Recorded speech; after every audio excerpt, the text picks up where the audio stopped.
Okay, like I said, we're gathered here today, take two, go over Rihanna's astrology reading. My name's Ashley.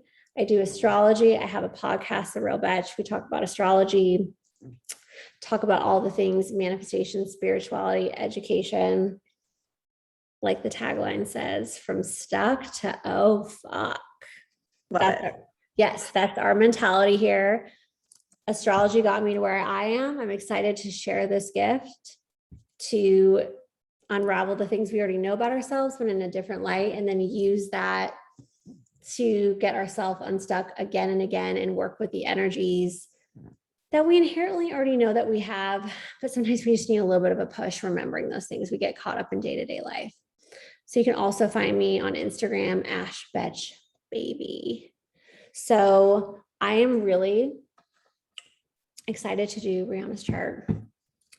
Before we got cut off in the other recording, we were talking about how we ran out of time. It's going to be so much fun. That she is a Gemini rising, which we love.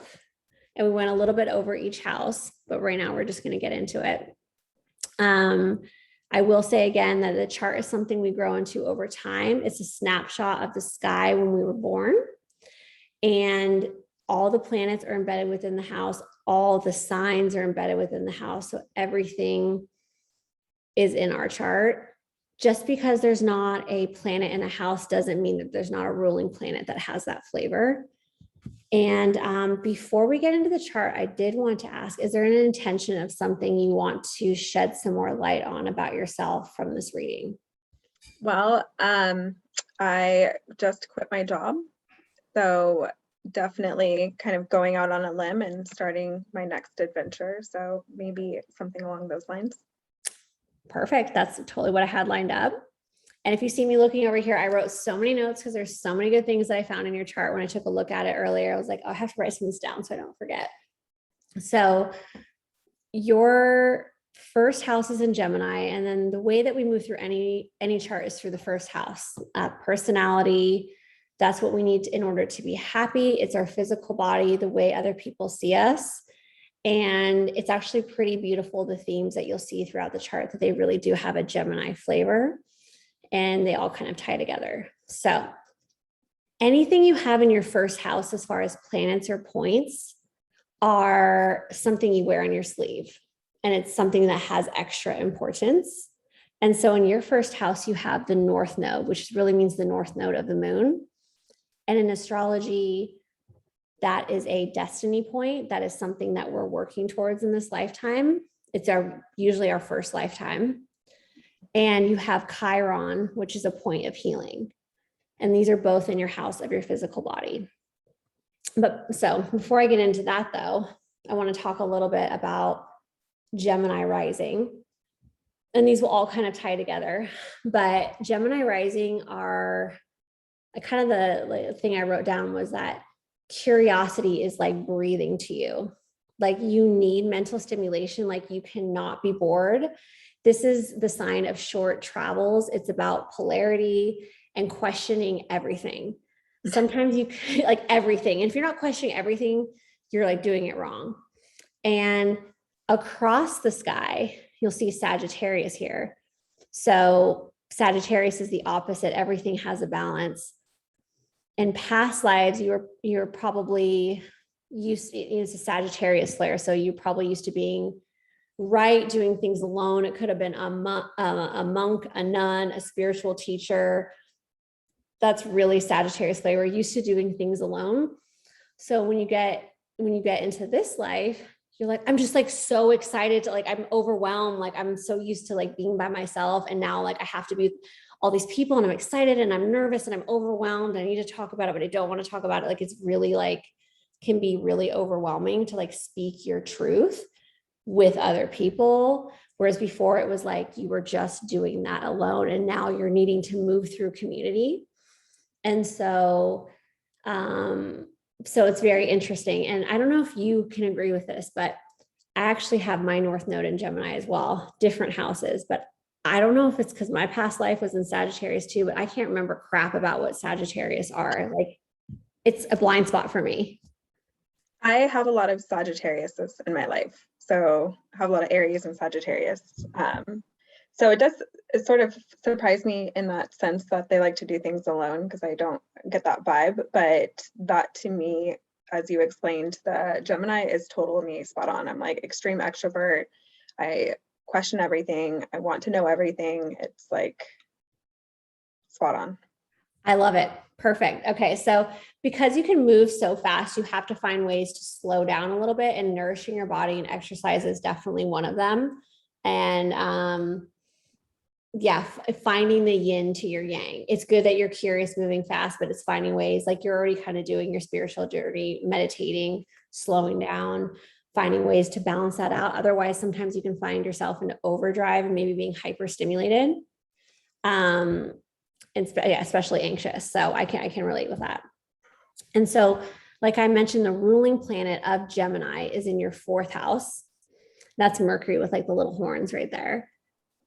And it's also ruled by a house that has Mercury. So the 4th house, again, is I nurture, is the mantra. It's very Cancer flavor. So it's your inner world, your home, where you retreat.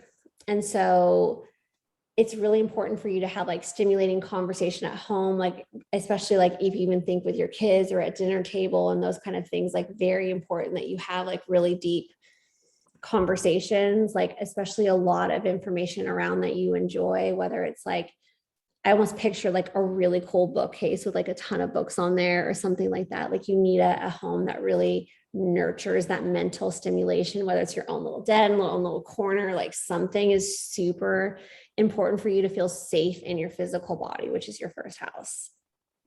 100%. My home is like my jam. There's like, that always has to be like my safe place, or like the place that I go home to.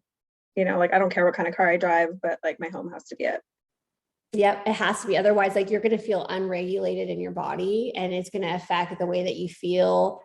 Like, I mean, it could be like your weight, your skin, your just the way that you move through the world. So that's very important. That's awesome. So you already, so there's a lot of the themes, like I mentioned, you're already going to kind of know, but it's going to reinforce that. I put here, people see you as articulate, witty, and inquisitive person who questions everything and thinks on their feet. Gemini is very witty. Gemini is very, very witty. And again, polarity. So you're not just one thing. Like sometimes people with this placement might also have like multiple careers, or like a career and then a side hustle. Like they can get bored and don't just want to like be pinned down into a box. Some affirmations I wrote for the placement of this in a rising was, through curiosity and community, I find happiness. I heal through connecting with others while honoring my boundaries and energy. The truth doesn't come from my ego. It comes from quiet moments and curious conversations with others. Love that.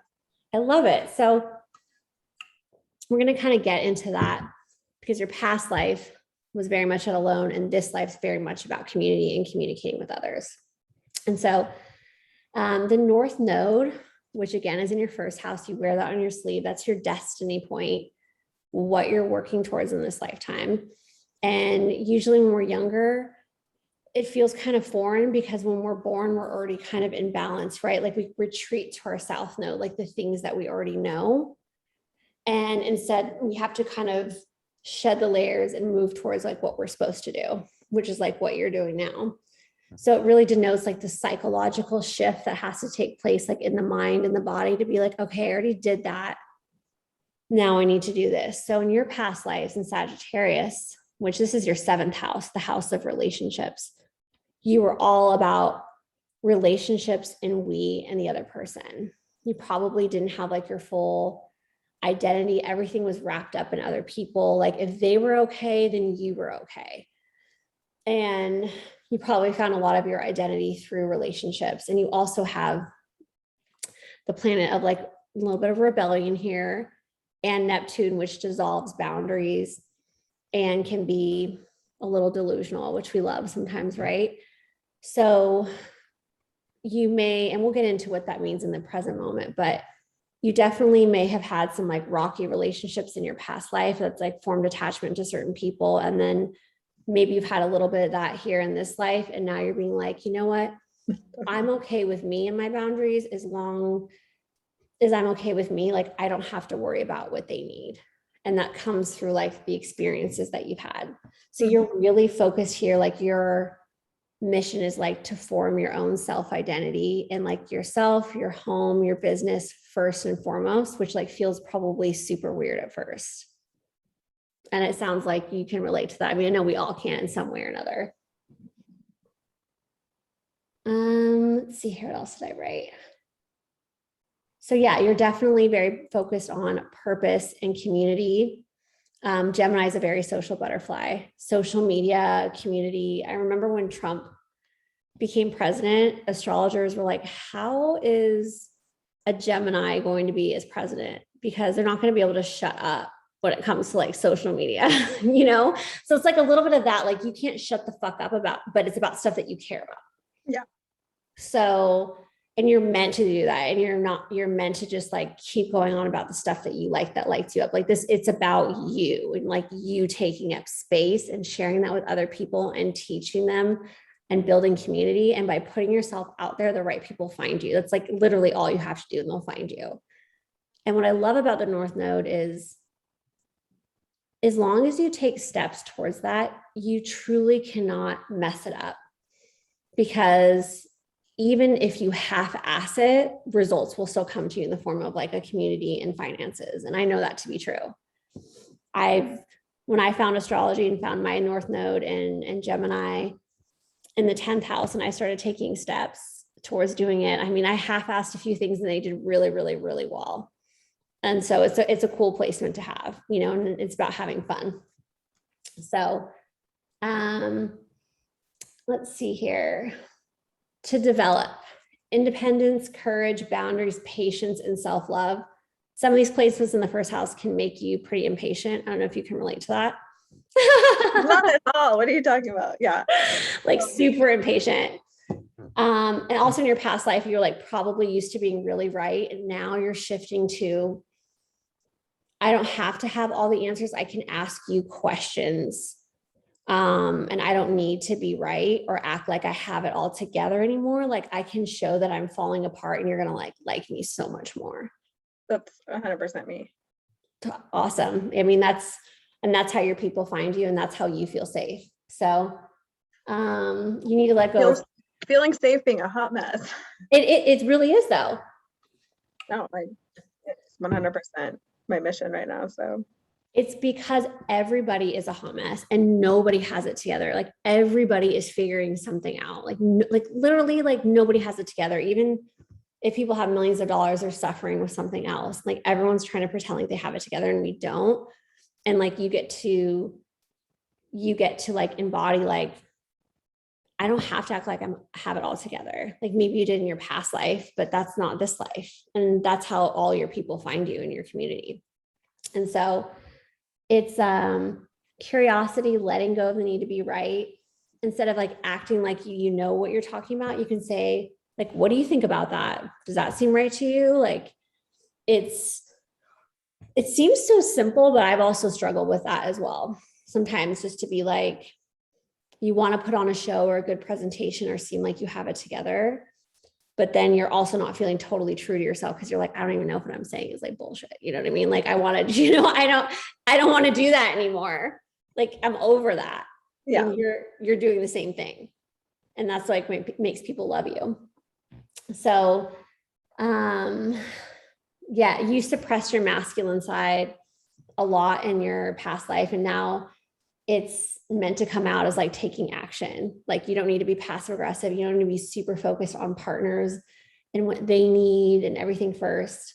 You need to create like a mission statement for yourself and take time each day for yourself and not giving advice before you understand a problem.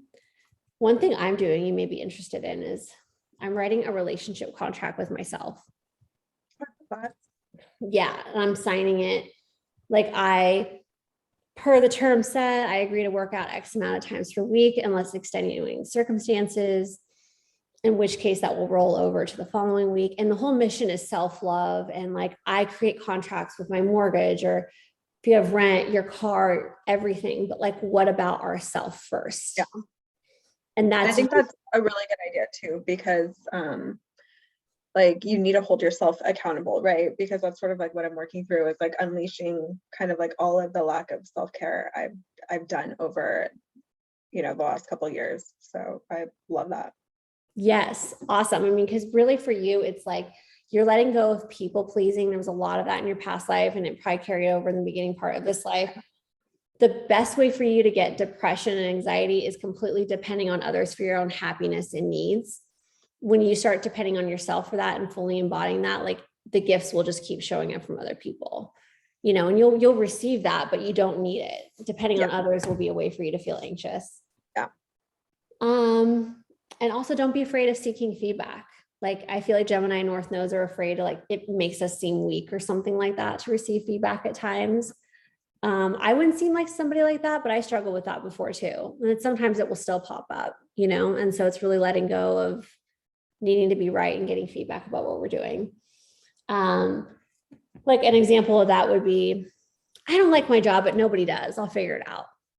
Instead of saying, I feel so lonely and lost at my job without purpose. I want to take meaningful steps towards my dream life. Like, what should I do?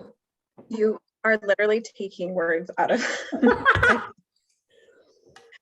I literally, that was like the whole catalyst for leaving my job, was like, I don't have purpose here, you know, but I was surrounded by people that equally were as visible in their job. So like, I didn't really ever challenge it, you know, I just accepted it. Yep, you look around and you see other people okay, but everyone's just pretending, like just like on social media, like other people will pretend about their life, right? Instead of just owning who they are. And also just like admitting, like the last couple of years, like I started getting really honest with people in my life.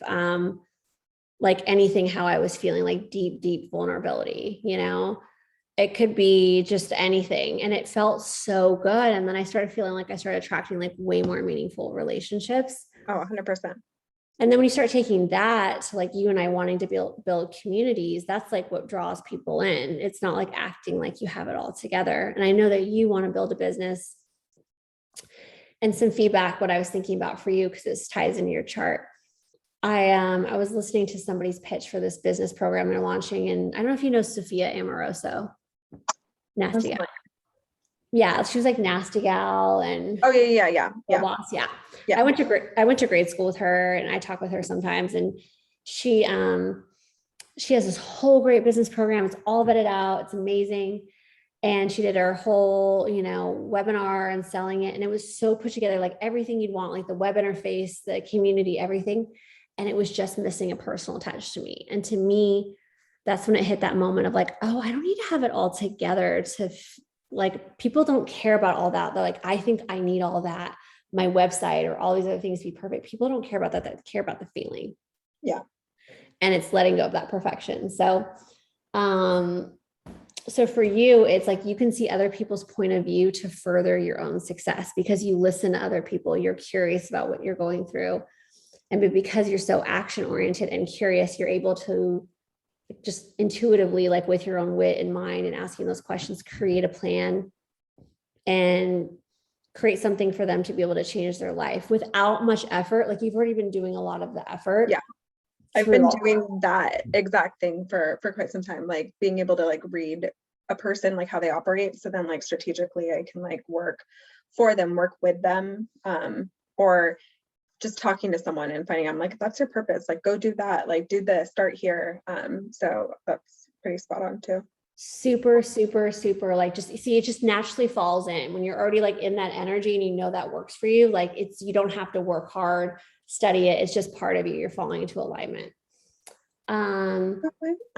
Yes. You tune into the specific thought process of others. You allow others to view problems from your expanding perspective. This is a really good placement, again, for like writing, teaching, selling, and communicating in all forms. And by doing that, it brings emotional and material success, like financial success. And so, so because your South Node is in Sagittarius, which is a very spiritual sign, you can kind of use that, that spirituality base. You already have that inept in you.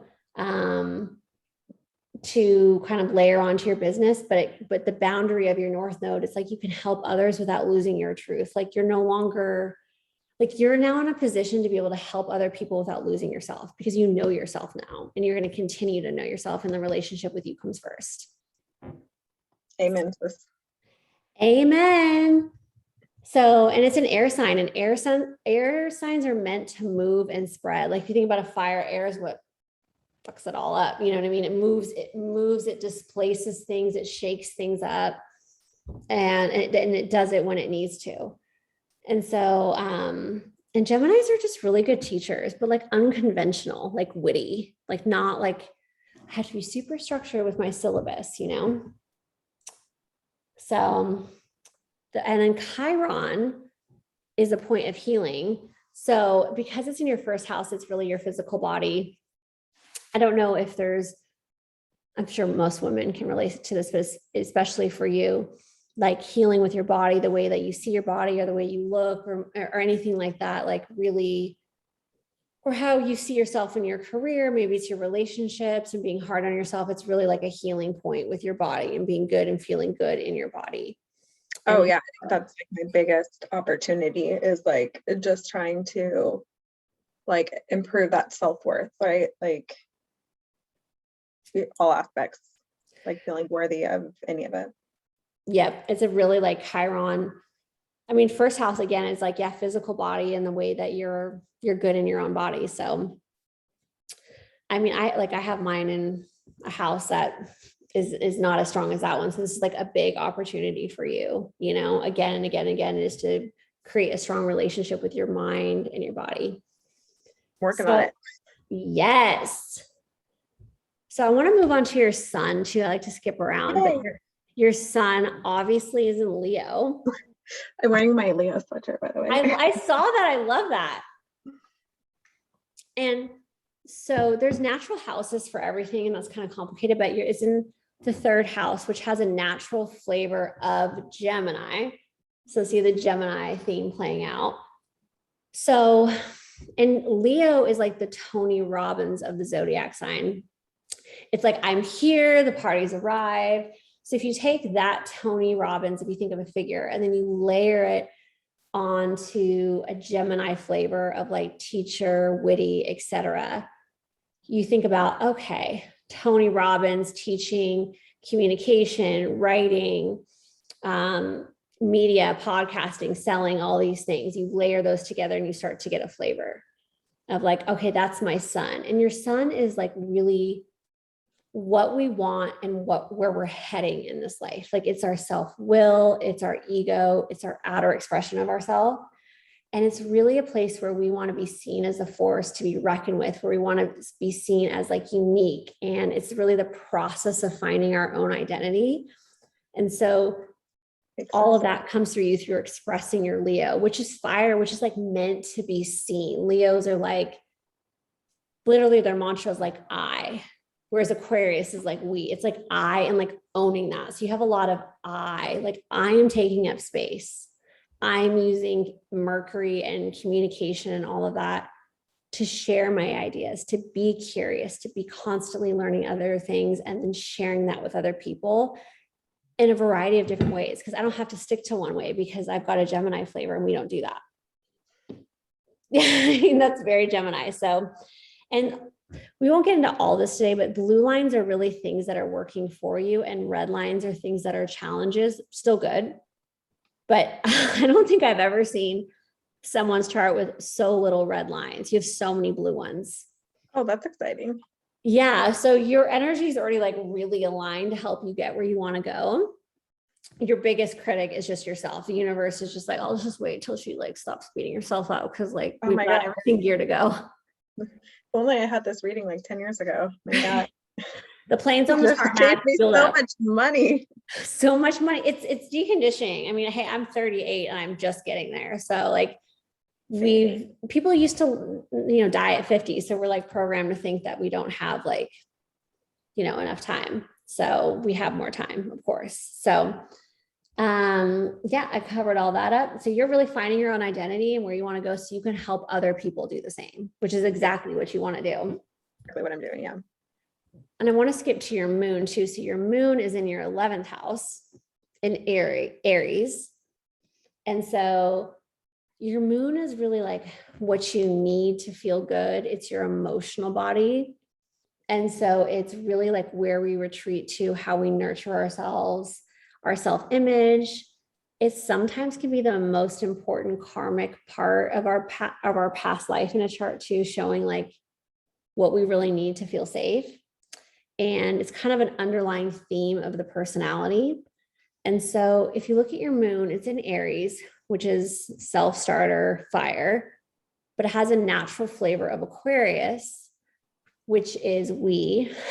So it's really, and this house rules vision, community, your tribe, your friend group. So you really need like to feel nurtured, safe, seen, like you need a community. Yeah. Specifically like building a community for yourself and for other people. Like that's where you feel safe, seen, like you've done that. There's a part of your soul that's already done that, and it's desperately looking to recreate that. And so it's also aspecting your moon, like working together with your moon. So your will and your ego of where you're going and where you've been and what you need are very aligned. So you're starting to see like the theme community, communication, teaching.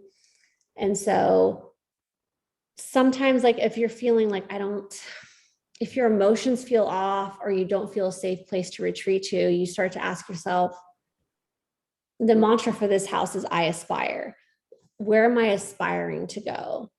Where's my vision? Where's my community? What can I do to get there? And what's a different way I can get there? Like, because it's Aquarius flavor. So Aquarius do things a little differently.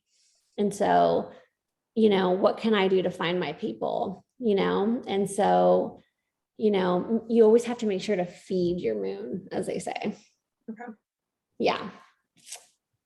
And another part that I love, I get into the big ones, is Saturn.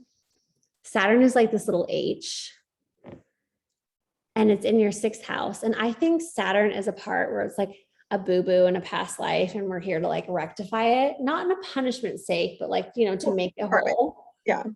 Yeah. And it's kind of like our shadow, our subconscious. Like people get really afraid of Saturn, but it's actually like one of those things, if you fully own, it can take you so far.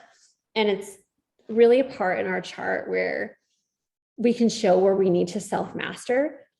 And usually when we're younger, we fight it. And you already kind of know about Saturn returns, like they happen like 28 to 31 years old, depending upon. And so your 6th house, like, we're talking about 6th and 12th houses can be planets of illness, but the illnesses really occur when people fight the energies in the chart. And so it doesn't have to mean illness. It can be illness or hypochondria. I don't know if you're hypochondriac or not, but hopefully not. You're not, right? No. Yeah, you're good. So it's really about the physical purification of yourself before sharing yourself with the world. And so the 6th house is I serve as the mantra. So it can really be routines, your health, who are you serving? It has a very Virgo flair to it. So it's really organization. Virgo rules the intestines, our nervous system, and it's really about purification of ego. So then you have Scorpio here. So Scorpio is like purification of spirituality in the physical body. So really it's a purification house. And so for you to really go on your mission, it's like having a really, really strong, healthy diet for you that works for you, plus exercise is really like even more important for you than I would say the average person. And so purification of that physical body relates to the purification of your mind. It's a hard thing to do. I don't know if that's something that you do, but it's successful for kind of like a healthy work environment for you. Is that something you focus on now? Yeah, I think what's challenging is like transitioning now. It's like, okay, what is my schedule? What does my routine look like? And like that is going to be different than what I've experienced like for my past life, right? Like I'll be self-employed and, like working my own schedule. So I definitely think like a routine is necessary, but it's just like so unknown right now.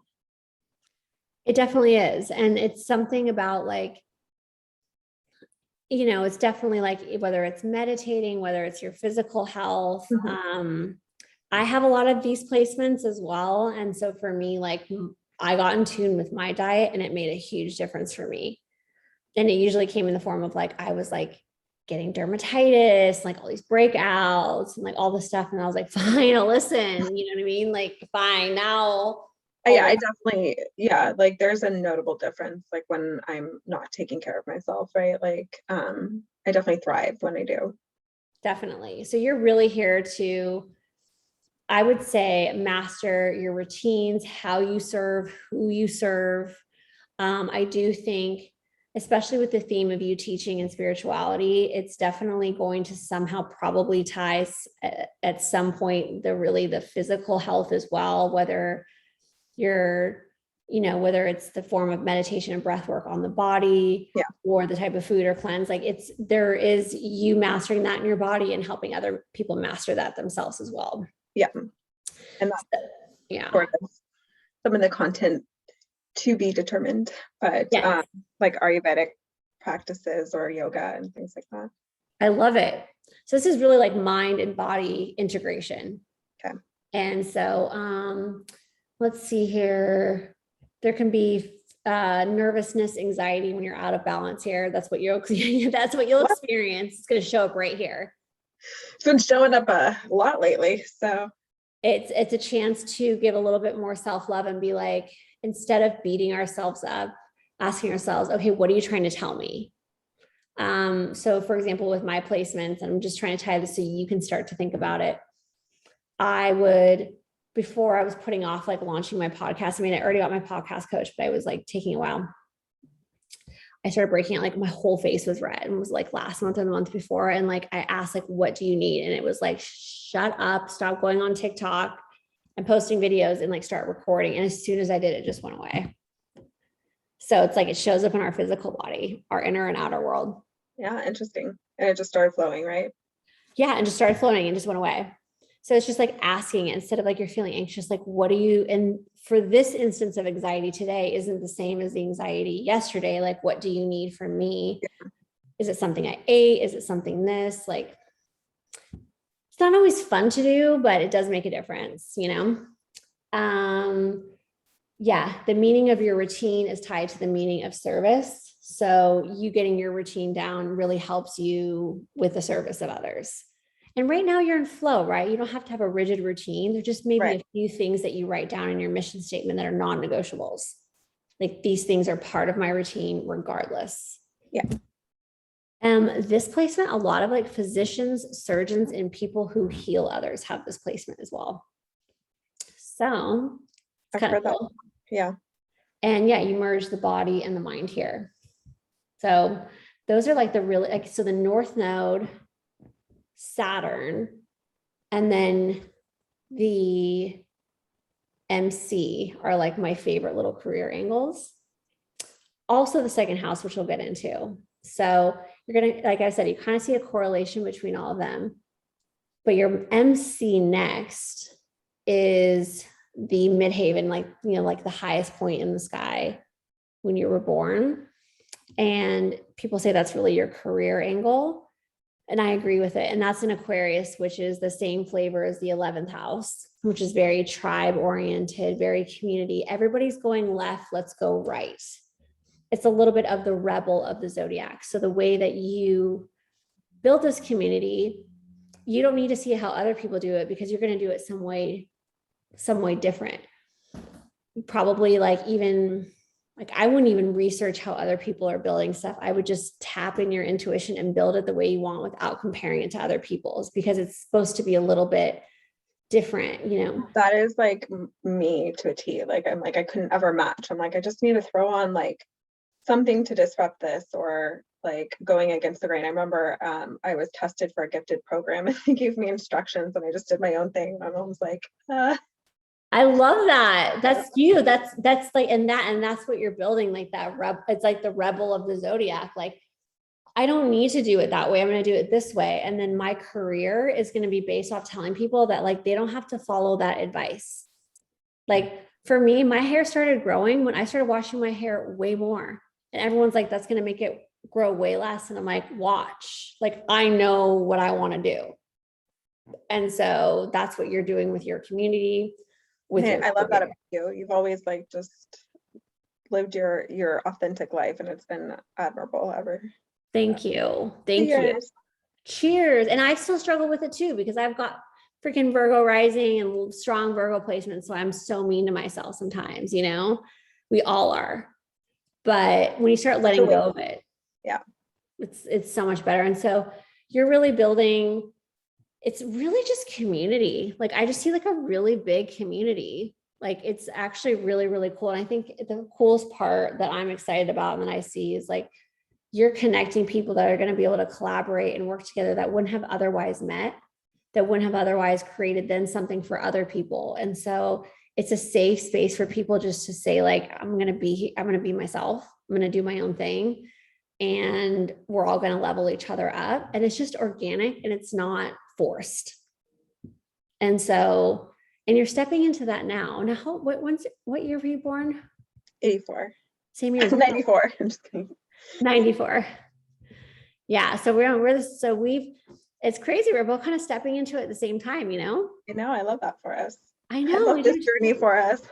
I love this journey for us. And you have Jupiter transiting Pisces right now, and it's passing by your outer world. So like your outer world's expanding, you know? And so what does that mean? So 10th house is like your outer world and how other people see you. So, and that's ruled by Pisces. And so it's not on here, but in the world right now, Jupiter is transiting Pisces. And when Jupiter touches something, like think of like Jupiter, like Oprah, and she's like passing by the sign of her natural planet and being like, you get a car, everybody gets a car. And that's like in your outer world. So things are like expanding really quickly. And you might kind of feel like sometimes it's a little scary. Pisces is the fish swimming in opposite directions. So it's really like they have one foot in the spiritual world, one foot on earth, and they're channeling all day, and they don't even know it. And they're prone to like escapism because it's like, this is super overwhelming. They can be like alcoholics, drug addicts, everything like that. And so you have Jupiter passing your outer world. So your outer world is expanding, like it's trying to expand. And that's a powerful placement to have. And so people may see you with a Pisces flavor. They may see like, she's really got good practical advice for Earth, but she's also very intuitive and says stuff I've never heard of before. Like, where did she hear that? So it's like you have that duality as well, which is cool. Yeah. Now, our 7th house is like, it's called our descendant. It's across from our 1st house. And it could either be disowned parts of us, our past life, and unconscious traits that we seek in a partner. And so you may find yourself attracted to people with a Sagittarius flavor. Doesn't mean they have to be Sagittarius. Yeah, no, like literally every ex-boyfriend's been or Really? ex-husband was a Sagittarius, and a lot of my ex-boyfriends were. Oh my God. Let me tell you how successful those were. Oh my God. That's incredible. Absolutely incredible. So mine's Pisces in my descendant, and like all my boyfriends, including my current one, are all Pisces. So there's things like we may just own traits of us that, you know, maybe they're not part of us, they're a past life, whatever. Maybe we don't want them to be parts of us. That's why we like it in them. But these are kind of a flavor for what you look for, like someone independent, someone fire, like, but you also have Uranus in here, which is like, Uranus is like, think of like Madonna has it in her 1st house. You're kind of like, she's kind of like disruptive or like kind of crazy sometimes or something like that. So it's a place in our life where we don't do things conventionally. And it could be sudden changes, upheaval, rebellion, whatever. But I see it as a way of just somewhere we do things differently. So I see it as you're doing relationships or the way that you parent or the way, this is also the house of customers. You also may work with your clients a little bit differently. Like everyone may be working with their clients this way, and you're like, I'm going to have a totally unconventional, off the grid relationship, and I'm going to be super successful at it. And Uranus is just a place where we don't follow the norm, especially. So you have that in your house of relationships, customers. And so, and it's also kind of touching your what is it? Uranus is touching your Venus. Yeah. So you're going to have your relationships with your customers or your partners may just be a little bit different. And then you also have Neptune here, which can dissolve boundaries. It can be a good and a bad thing. Like you can get really good down to the root of the issue. So when you're working with clients, you can like really have ability to just dissolve those boundaries and get to the root of the issue very quickly. And but also sometimes you may be prone to like partners who are like a little bit like delusional, and you're like, hello, like, how are you not getting this? Like, this is like so obvious. Like, how are you not getting this? And like, they just may be like a little bit delusional, and maybe that's something that you attract. And then instead, what I find is if you can try to channel that more into business with your clients and using it in a positive aspect, Yeah. or in your relationship, saying, let's dissolve boundaries and get to the root issue, but I'm not going to deal with your delusion. I'm not available for that. I don't know if you can relate to that. No, I can, but I'll just leave that right here. Yes. So, and then, I mean, we'd have to go over, it's not always every reading that you get into everything in the chart. But I also do want to add that in your 5th house, which is like my favorite, because, you know, it's play, creativity, affairs, kids, everything. You've got Pluto in here, which is like death and rebirth. So you're like always reinventing like what fun means to you and what play means to you, and like what sex means to you, or like what you want to explore in those areas, and like letting the parts of you die off in those areas that don't serve you. Like, just because I enjoyed this relationship with this, or going to a trip and doing this, doesn't mean tomorrow I want to do the same thing. I constantly want to reinvent myself when I consider play, how I love myself, how I parent, how my romantic interests go. That's an area that I'm always looking to explore, because Pluto is the god of transformation. And through that treacherous earth is where you find all those riches. And a lot of people don't want to travel through that dark area to get to the good point. But you're at such a high degree that like your cup runneth over. This is like something that you've already kind of like mastered, and you're going to continue to keep going the rest of your life here. So I see this as a positive aspect here. That's exciting. Yeah. I mean, you've got a lot of really good stuff going for you. And like I said, you've got Mars in Scorpio, which we talked about earlier. It's like, and it's like a critical degree, like 29 degrees. It's like pretty like cup runneth over. So people are very like, she's so deep. There's something about her. And like, or you would just want, like I said, to consume others, and just very like, very sensual and very deep. And I feel like in partnerships, you use your feelings to connect with people, because Scorpio 100%. is like the deepest of all the planets, or all the signs, in my opinion. I agree. Yeah, they can be kind of like unevolved Scorpios have their tail up and they're like looking No, sad. like, yeah, my experience with Scorpios is like heart on the sleeve. Like my daughter feels everything so so her heart is like too big for this world, right? Like they just feel things so intensely. So It's a lot sometimes, and you're transmuting dark into light. And so you need partners who have a container for that depth, because you need a safe place to experience all that. It's a water sign. Water always finds a way. I mean, if you've ever had a leak when it's raining, like it's going to find a way into your house. It's the same thing with Scorpio and water. And so you need a partner who can hold that and like help you go to those deeper levels as well. wow, I think you nailed that. I love it.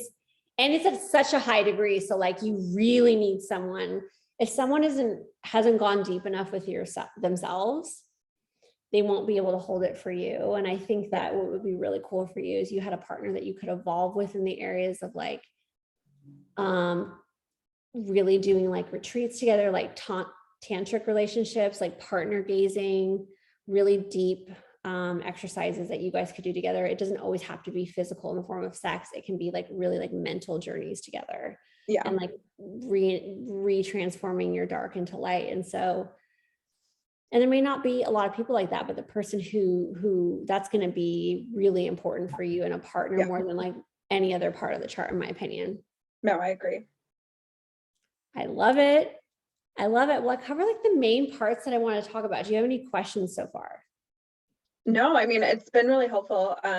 It makes me feel really good to like have this conversation, knowing that I made such a crazy life change. So I feel like really good with the choice that I made. But I like tell, like, basically like let us know, like, how did you get into astrology? Like, can you kind of like give us a kind of like an idea of like how this happened and like how to book with you, I guess? Oh, I love it. So yes, I have an episode of the Real Betch as well podcast that I talk about. There's an episode called Astrology Got Me Here. But to touch upon that, I like most people in the pandemic were like, what are we going to do? I had faced with some other things before that. Like my mom had passed, I was divorced, I had had a miscarriage, had a horrible boss that was trying to ruin my career for no reason. And I thought everything was working against me. And, you know, I started to realize that things were working for me. And I had a friend that asked me to do an astrology class, like through this lady on Instagram that we really liked her post, and she had had an astrology school. And I just was looking for meaning in other places. I had really started to get into the moon cycles. I'd really started journaling every day. I started meditating every day and looking for a higher purpose in life. And I had always been pretty spiritual, but I wanted to take it to a deeper level in a form of study. And so when I started taking this astrology class, it just, everything kind of clicked for me. Yeah. It's just, yeah, it's like an energy of a chart and the energy of astrology. Back in the day, you know, people didn't have all the distractions that we did. They were able to receive messages a little bit easier. We can too, but it's a little bit different. And it's a feeling when you start to learn it, you're like, this makes sense. There's something there. And it wasn't just the actual codes of astrology. It was really the intuition that came through. It was just one form to access energy, just like human design, Reiki, anything like that. It's just a piece of the puzzle. And I started to look at my chart, other people's charts, and things just started to click together. And my heart just felt so aligned with it. And it started taking me on some manifestation journeys. I started sharing with other people and seeing things happen for them, sharing things about their chart, stepping into different careers, looking at their chart and saying, you're going to get a promotion. And they're like, no way. And then they do. Just seeing, okay, there's some truth here. We have free will. There's various levels to astrology, your levels of consciousness and your upbringing. It's not everything, but it's a pretty big piece of the puzzle and one way to work with our energy. So I started to play with it and I really fell in love with it because it's something that you can always go deeper on. You're never done. It's just like life. It's a journey. You haven't mastered it. And so then I decided, okay, I want to start sharing this as a piece of what I share with the world and use that as the basis for my podcast. Because when I launched my podcast, or before I launched it, I had no idea that's what I wanted to do. But I kept getting the message, like, you need to launch a podcast. I'm like, about what? They're like, just launch it.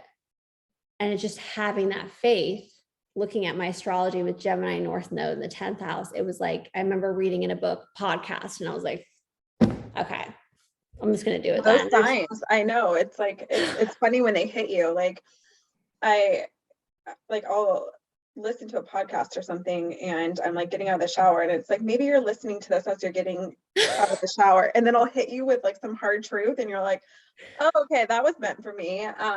It's like funny, like they find ways to make it so obvious where you're like, noted. Yeah, you feel it. And it's like, okay, wow, message received. And it's like, you don't need to have it all figured out. Just keep doing it. Right.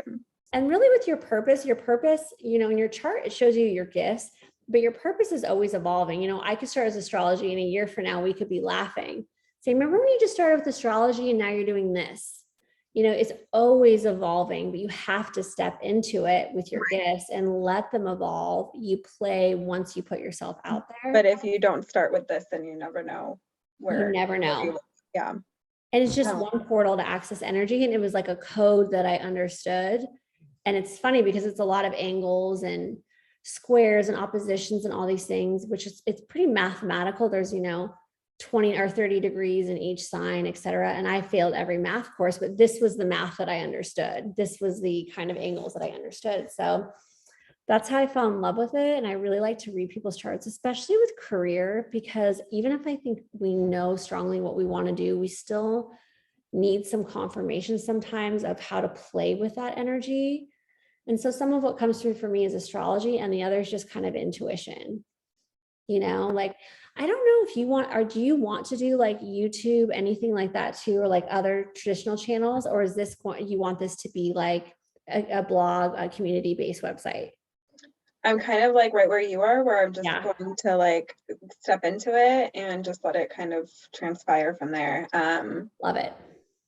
So I just think that people digest information differently, right? Some people like watching a YouTube video, some people like a podcast, some people like reading, and just kind of like delivering different ways like people can kind of understand. But I know astrology is like you said, it's kind of like a woo-woo thing for a lot of people. We're like, oh, okay, it doesn't matter. But I think it is a great tool, right? If you're struggling with, maybe you're in a marriage and, you're trying to struggle in that element, like what do you do, or a career, or, you were spot on about so many things that I'm like currently working through, right? Like the self-worth or intensity or, many attributes that like, I'm so grateful that I had this reading, but like, hey, like maybe if I had this a year ago, and I know that the timing, it wouldn't have maybe clicked as much as it did, but it was just so interesting that like all of the things you touched on were like things that were very present in my life at this moment.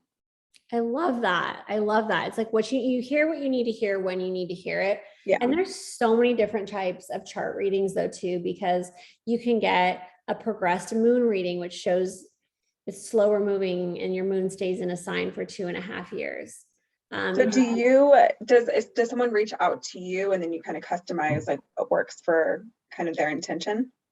So that's one of the things I'm offering. So if you like on Instagram, #betch baby. So if you go there, and then in my bio, it's like a link to the website. One of the things I'm offering from my podcast is called Betch in Your Back Pocket. And so that's essentially going to be like a strategy reading, brain dump of all the areas that you're stuck. We're going to do like an astrology reading customized for you, depending upon like what you're going through, pulling up your chart in a way that you feel good, and then really creating some intentions and some goals, and then really having access over the course of a month to implement those. It's going to be a little bit in alignment with the moon, et cetera, and really removing a lot of limiting beliefs to be able to get there. It's something that I've done. It's something that I've worked with other people on. And like I said, it's something I do again and again. And it's pretty cool how it works. I go through past journals and I'm like, oh my God, all this stuff came true. I know, journal. Fuck.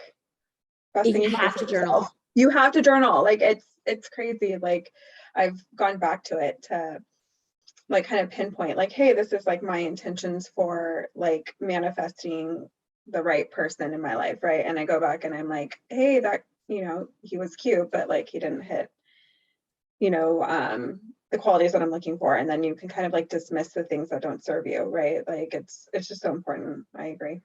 It's so important to be able to journal, and especially like set goals. And there's a power of working with somebody else. I really believe in the power of working with a coach or someone. You're working with a coach. I've been working with a coach and a therapist. Yeah, therapist. You need and a program. Yes, you got a whole team. Got a whole team. Like someone outside of yourself who can take you there. the thing is, time is money. And so like, do you want to try to figure it out on your own for years, or do you want to get there quicker? Because I don't know how much time I have. I don't know how much time you have, but if someone has a way to help you get unstuck and you feel aligned with them, you work with them. Even if you have to pay that off, like I can tell you, anytime I've invested in a program, It's paid off. Yeah. Well, there's a Jen Sincero in her book. What was it? What is her books? She does like, she has those like series of books, like the financial one, like How to Be a Badass. That's what it is. Yes. But she talks about, you know, like, think about it, like, you know, you want to go to the gym and like work out, like Olympic athletes have coaches, like, why wouldn't you, you know? So even when you're at the top, like that's a lifetime commitment. But I think it's hard when you're kind of at the bottom to like feel like you're going to get a return in your investment. But it's like you yourself are the most valuable thing in your consciousness, right? Like you don't own anybody else, like nothing, there's nothing else that is yours but this moment, this life. So it's 100% worth the investment. Oh, totally. The first coach I hired, I mean, I was living just like barely had enough money for food, anything like that, took out a credit card, did it, and was just like, I knew I had to do it. And then I think I got unexpected money from work and then somewhere else. It was like, it felt in alignment for me. Magic. And then, yeah, it just comes in. It's always nerve wracking though, but it should be an amount that scares you a little bit. Somebody that has results, but you kind of know if you connect with someone. And if you don't connect with that person, like hire somebody else until it's a fuck yes. You know, it's not about the cheapest. It's about the one that you know can get you results, who's going to be there with you for your transformation and get you the results that you want if you're willing to put in the work, which is like what I love to do. I'm very action oriented. I know you are too. And we both have a lot. I think we both have a Saturn Mars square. So we really are action oriented and disciplined when we decide we want to be. And we can put in routines and structures when we really, it's a fuck yes for us. We'll put in that work. Well, thank you. This was so fun. So thank you again. And then will you just do me a favor and spell your handle so that way people can find you? Oh, yes, of course. Okay, so it's Ash Betch, baby, ASH. BE is an Edward, TCH, like bitch with an E is what I say. Ash Betch, baby, BABY. Perfect. Well, thank you. Yes, thank you. How do I stop this recording?